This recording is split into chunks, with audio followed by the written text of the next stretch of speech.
नमस्कार दोस्तों, मैं हूं डॉक्टर शोभा गर्ग। मैं एक एमडी गायनी और इनफर्टिलिटी स्पेशलिस्ट डॉक्टर हूं।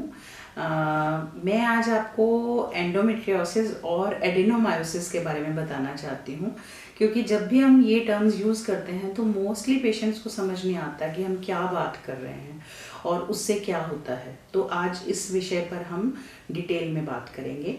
एंडोमेट्रियोसिस का मतलब है एंडोमेट्रियोसिस को समझने से पहले हमें यूट्रस की 3 लाइनिंग के बारे में समझना पड़ेगा, फिर आपको इजीली समझ में आएगा। यूट्रस की सबसे अंदर वाली लाइनिंग को हम बोलते हैं एंडोमेट्रियम। एंडोमेट्रियम वो लाइनिंग है जो तैयार होती है इसलिए ताकि जब भी अंडा बनता है तो बच्चा बनने की संभावना होती है। बच्चा जब यूट्रस में आए तो उस लेयर में वो बच्चा एम्बेड हो जाता है, यानी कि उस लेयर में बच्चा आके चिपकता है, बढ़ता है। वो लेयर उस बच्चे को न्यूट्रिशन देती है, भ्रूण को। और वो एंडोमेट्रियम जो है वो बच्चे के विकास में बहुत ही इम्पोर्टेंट रोल अदा करती है। तो अब अगर प्रेगनेंसी नहीं होती तो वो एंडोमेट्रियम वेस्ट होती है और वो बाहर निकल जाती है। फिर नया साइकिल स्टार्ट होता है, नया अंडा बनता है, नई एंडोमेट्रियम बनती है।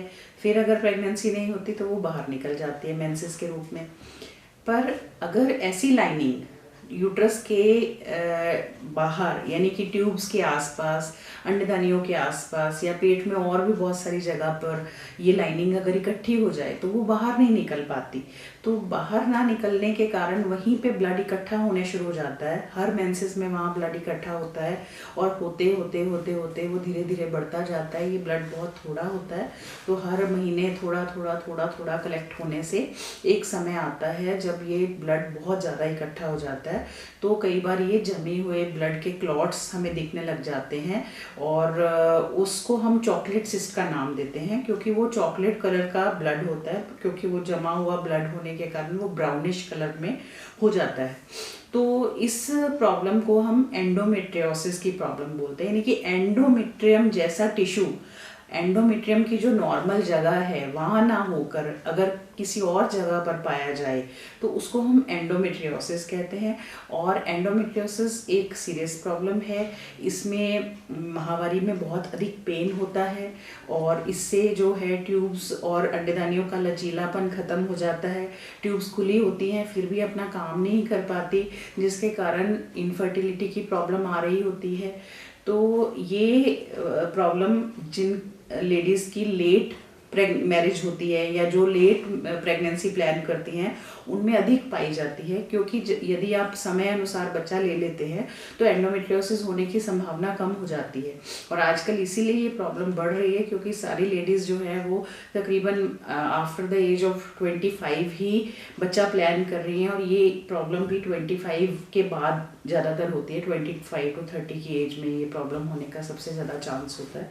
तो जितना प्रेगनेंसी को 25 के बाद डिले करेंगे उतना ही आपके एंडोमेट्रियोसिस होने के चांसेस बढ़ते जाएंगे। पर ये सब में ऐसा होगा ऐसा ज़रूरी नहीं है। कुछ अंदरूनी इसके लिए कोई लेडीज़ का कोई जेनेटिक या कोई अंदरूनी उनका ज़्यादा इसको होने का संभावना होती है, और कईयों की लेट मैरिज में भी या लेट एज में प्रेगनेंसी होने में भी ऐसी कोई समस्या नहीं आती है। यूट्रस की जो दूसरी लेयर है वो है मायोमेट्रियम, यानी कि एंडोमेट्रियम के नीचे एक लेयर होती है जिसमें यूट्रस की मसल होती है। तो ये मसल और एंडोमेट्रियम के बीच में एक बैरियर होता है, ये दोनों लेयर्स आपस में मिक्स नहीं होती। तो जब एंडोमेट्रियम इस मायोमेट्रियम के अंदर घुस जाती है और वहाँ पे ग्रो करने लग जाती है तो यूट्रस की वॉल बड़ी थिक हो जाती है, जिसमें हम कहते हैं कि यूट्रस बल्की हो गया है, यूट्रस का साइज बढ़ गया है। तो उसमें ये देखने में रसौली की तरह प्रतीत होता है, पर ये रसौली से डिफरेंट होता है, क्योंकि रसौली में एक कैप्सूल होता है, एक झिल्ली होती है जो मसल में उसको एक वेल डिफाइंड मास की तरह बनाती है।